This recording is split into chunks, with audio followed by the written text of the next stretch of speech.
Salutations everyone, and this is a spoiler review, quick review of Godzilla vs. Kong. I told everyone this. I told them multiple times this. Everyone was all like, Kong's gonna win. Godzilla's gonna win. And I was here thinking they're gonna pull off some ex machina bullshit and bring in some monster to help fight to share a common ground.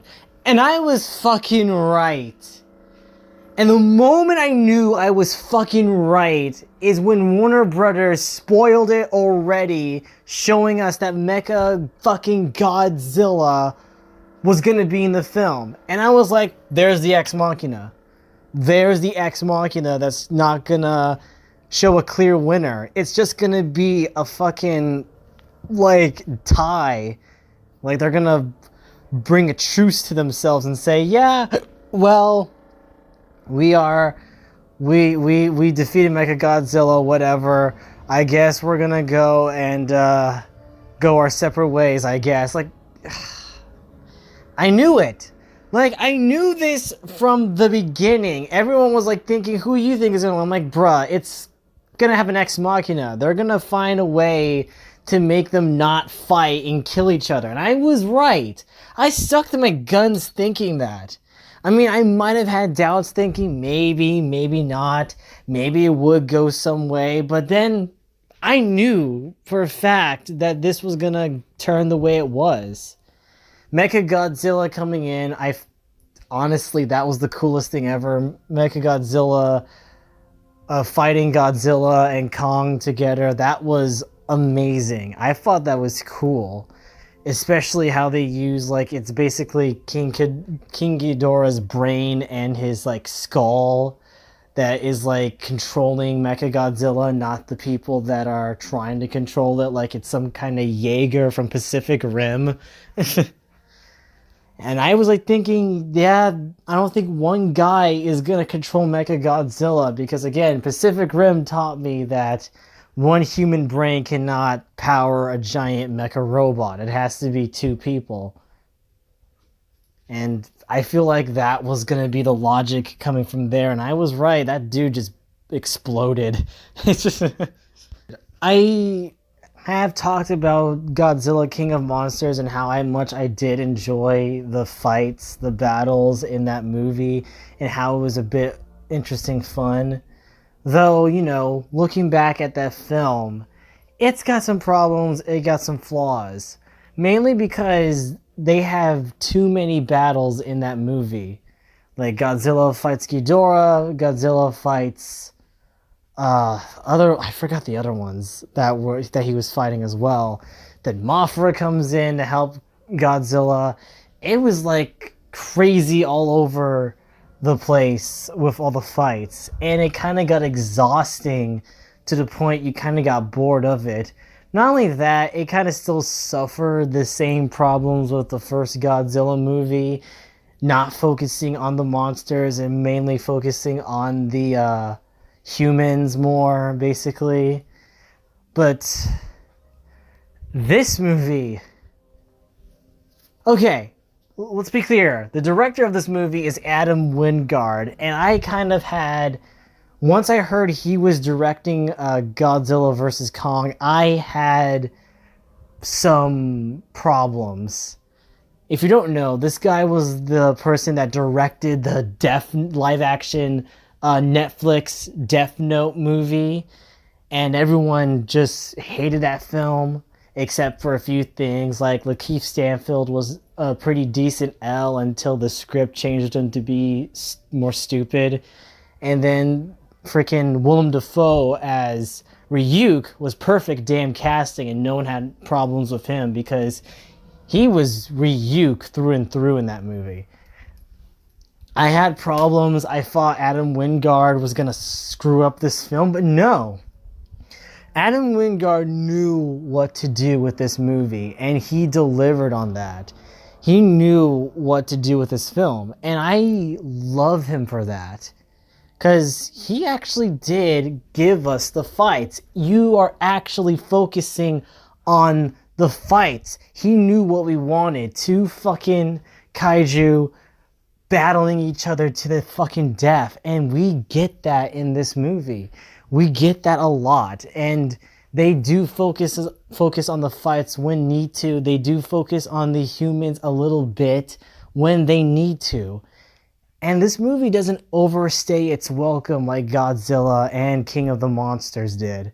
Like, those movies, they were 2 hours, like, in 30 minutes, I think.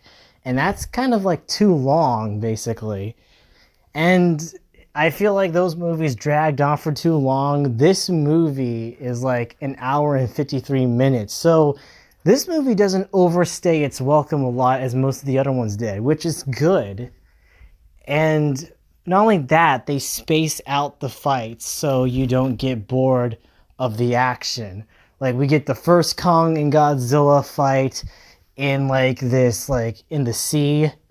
And then we get the other fight, like, later on in the climax of the film. And deservingly so, it does build up the fight. It does build up the tension. They show the mystery about how Godzilla was attacking Hong Kong and the people because he was pissed off at a company that was making Mechagodzilla to try and kill all the fucking titans, basically. And then Kong is, like, doing his own mission where he's trying to find his home, which is in Hollow Earth, and trying to find his family. Even though, like, sadly, he's still the last of his kind still, because he sees that everyone is still dead. But he finds, like, a temple in Hollow Earth that basically shows that there used to be, like, a king, and he takes up this battle axe that if you charge it up, it basically has the power of Godzilla's, like, fire breath, which can be charged up and used against Godzilla, which was pretty fucking cool. And and Godzilla basically takes up that throne. He sits on that throne like a king, and it was the most coolest shot ever in that film. Do I have problems with this? Not much. My main complaint with the first Godzilla movie is that we don't focus much on Godzilla and the fights in that movie. The movie basically blue-balled us into having those fights. I mean, sure, there were some cool fights here and there, but sadly it kept focusing on humans more, basically like a Transformers movie, and just making us pissed off that we don't get to see the fights. That, and they killed off Bryan Cranston too early in that film. Seriously, you freaking, like, lied to us thinking Bryan Cranston was the main character, but you kill him off halfway. King of the Monsters had too many fights in there. Like, it kind of gets tedious, it kind of gets boring. You see Godzilla's fighting Ghidorah. Godzilla loses. Godzilla fights Ghidorah again with the other kaiju. He loses. Godzilla and Mothra fight Ghidorah, and they win, but Mothra dies. And, like, all the other kaiju start to bow before him because he's the king. And that movie was fine. I enjoyed it more than the first Godzilla movie. My thoughts on Kong Skull Island, I think, had more interesting characters, like interesting human characters basically in that movie. I think there was better human characters in that film than in the first Godzilla film, and in King of Monsters as well, because I wasn't that invested with the characters in that film.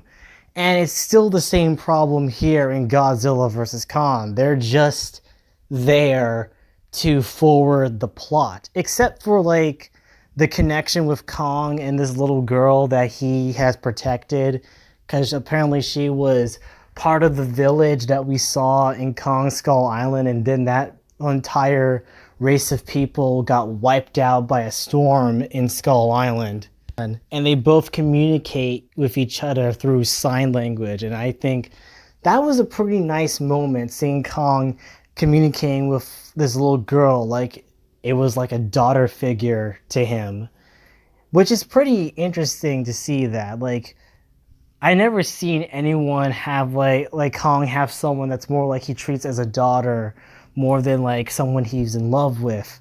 Because usually it's like women that he falls in love with, like in King Kong or in Kong Skull Island, where he was in love with Captain Marvel for some unexplained reason. 'Cause just woman, I guess. Yes. I think that there are still a few interesting characters here and there, but some of them are just background noise. Like, I was like, holy shit, Lance Reddick is in this movie, and Lance Reddick is just there. He's just sitting there. He doesn't say much. It's like he just was like a background character. Like, you could have given that role that Lance Reddick had in the movie, and you wouldn't have lost anything from that film. He's just there. He just stands there, doesn't say much. Like, seriously, you just cast Lance Reddick in this movie and all he just does is stand there and says like, oh, look, some shit's going down over there. And that's it. Like, he doesn't do much, basically, at all. Oh, Brian Tyree Henry, I do love this actor. I liked him in, keep forgetting a few movies. He was in Spider-Verse. He was Miles's dad. He was the cop in the Child's Play remake, and that's pretty much it that I know him from. But he is a good actor. I like him. He plays like this crazy,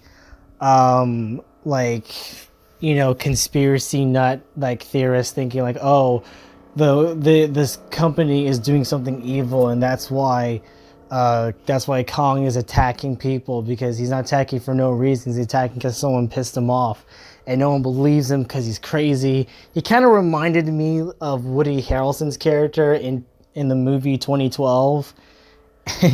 Kind of like that, where he has like his own radio station and he just broadcasts it to everyone who's listening, like, oh, the government's doing this shit, man. And he's crazy. I kind of like him for that. He does have a good little backstory here and there about why he's doing this and who he lost during all this problems that happened. And I honestly thought he was a good, well-developed character in this film. But sadly, like others, like, Millie Bobby Brown or that kid from Deadpool 2, they are just there as characters to forward the plot, and that's it.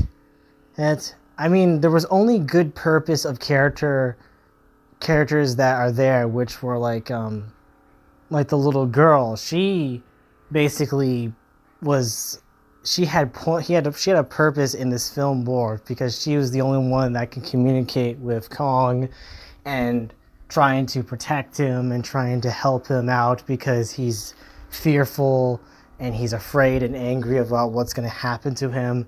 And there was a nice little bit of character development between it, like Kong learning about his heritage, learning about his people, learning about them before he became like the last of his kind, and then finds out that he's actually home in Hollow Earth. So I thought that was pretty nice to see, like, the character development, while Godzilla's just there like, bitch, you are replacing me with some giant Transformers metal looking ass version of me? Hell no. And tries to destroy them. But then every time he tries to defeat like this company, this place called Apex, he just sees Kong. He's like, I'm about to kill this hoe. Like, he just fucking like tries to destroy him, and the fights are just pretty fucking brutal. Like, this movie doesn't hold back on the destruction of an entire city, and that's what we wanted from a Godzilla movie, is see the destruction of a city, seeing the destruction of a whole entire city being destroyed by giant monsters, and there are like so many casualties in the process. but we love it. It's something that the first Godzilla movie in this MonsterVerse lacked. I mean, it did have the destruction, but we don't get to see the destruction that much. And King of Monsters, that was just a fucking nuclear bomb explosion that isn't satisfying to us at all, because we'd rather see them destroy the city, see all the destruction, the chaos, all the giant models that you put beside you, and guys in suits fighting, and like all that carnage that we love in the original Godzilla movies. And Adam Wingard does a great job directing this film and knowing what we want. We want to see the monsters fight and wreck a fucking city apart. And yeah, I'm repeating myself, but he did deliver it. And I applaud him like 1,000 times that he has delivered and not disappointed. I will say I'm still disappointed that, well, not disappointed, I was expecting it, that, you know, Kong and Godzilla do not continue their battle. They just say, fuck it, we're tired, we're exhausted after defeating Mechagodzilla, so let's just call it a tie and then just go our separate ways, because that's technically what happens in this movie. It's just a fucking tie. But if you want to be technical and say who won, yeah, Kong did win this fight. Like, Kong really did, like, wreck Mechagodzilla's shit up, and he just fucking, like, destroyed him, hacked him with the battle axe he had that was charged by Godzilla's fire breath, and it was game over for Mechagodzilla right then and there.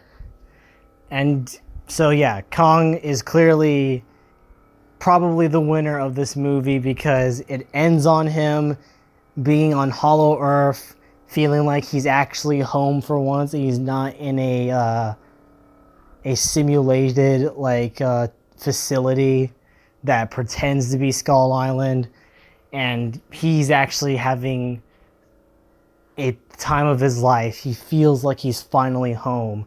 So in short, this movie's more of a King Kong movie than a Godzilla movie, which is pretty good. Like, yeah, it does feel like it should have been focused on Kong, because Godzilla got his 2 movies, and I think Kong does deserve his 2 movies. And Godzilla vs. Kong is Kong's movie. This is his film. This is his story arc. This is all King Kong's film. And I'm okay with that. So yeah, I think this was, out of all the MonsterVerse movies that came out, I think this is the best one out of all of them. Like, it doesn't overstay its welcome. It delivers on the right amount of action and destruction. And it honestly was a good time. I honestly would watch it again with friends if available. Or hell, watch this at a theater. But, you know, I started my own theater experience on HBO Max. I have the speakers all lined up in the living room to get that theater experience, including playing trailers on my own before watching the movie. So yeah, I honestly still felt like I was watching this in a theater, but I really do want to watch this in an actual theater, hearing audiences' reactions, hearing people cheering, hearing everyone go nuts. Something I missed in theaters when I watched an Avengers movie or any kind of superhero movie in general that has people like applauding, having the time of their lives, getting excited and hyped. I honestly love to hear people's reactions in theaters all the time when I go to a theater and watching a action film like this. So yeah, I give Godzilla vs. Kong 9 out of 10. That is a straight shot 9 out of 10. which I never give in a lot of scores of my movies. It's always like a decimal is always already there, like a 9 point something. But this gets a 9 out of 10, like a straight 9 out of 10 for me. It could have been more. It could have been a bit more like, I don't know. I feel like it kind of is flawed with the human characters, but does well with the kaiju more. So honestly, that's all I can say that is pretty good about that film. So anyway, thank you guys for watching. I'll see you guys in the next video, where another quick review would be a Sherlock Holmes movie. And then possibly sometime this month, we will watch Mortal Kombat. So, see you guys in the next video. Ciao, darlings. Ow, ow, ow! Ow! Ow!